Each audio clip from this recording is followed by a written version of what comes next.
A gunshot inside a hospital emergency room. We need Garfield police up to Marymount Hospital right now. It's after midnight, and a patient suddenly turns violent. One of our patients just grabbed a taser, tried to get the officer, tried to grab his gun, and the officer just shot. We need police. Grabbing an officer's taser, the patient is shot and wounded. Did the patient get hit with the gunshot? Yes, and he's still moving. And it's not the first time Ohio hospitals have come under fire. Training videos show the danger. Gunshots have killed 4 people since 2010, a 5th wounded. Many more victims of assault. Walked into his room, turned around, came out and slugged me in the face. Sue is a nurse, describing how she was assaulted.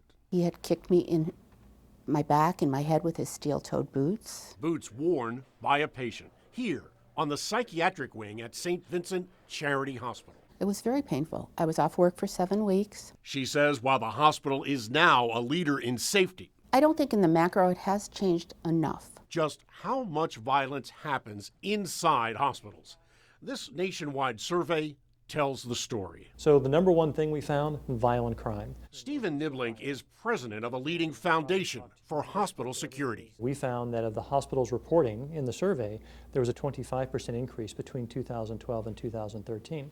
That's a substantial amount of crime. It's 25 times more. 25 times more in a healthcare environment. So we asked Cleveland hospitals for their numbers. At Metro Health, we found 110 assaults involving just staff members in the last 3 years, plus 273 disorderly conduct and domestic violence cases.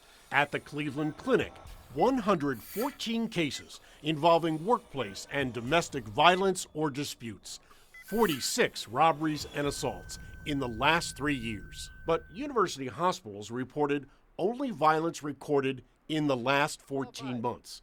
2 assaults, 9 disorderly conduct cases.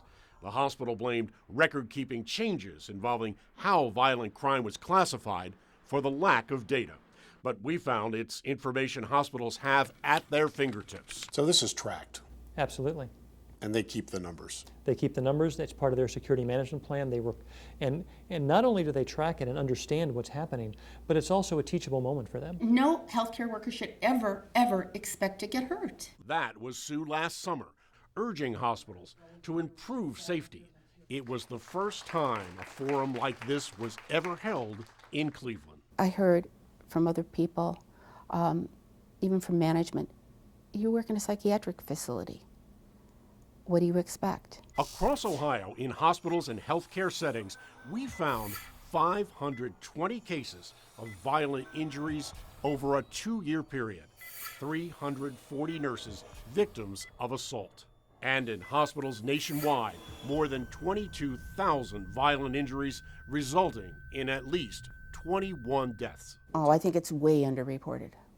Way underreported. An Ohio Nurses Union says there's a reason. Insubordination, or the facility saying that they're being insubordinate because they're not taking care of the patient at that time if a violent act happens against them. The fear of being disciplined. Correct. And while violence is increasing, protecting hospital staff through videos and active shooter training is rare. A generous number would be less than a third across the country. Ty Motor is a hospital security consultant.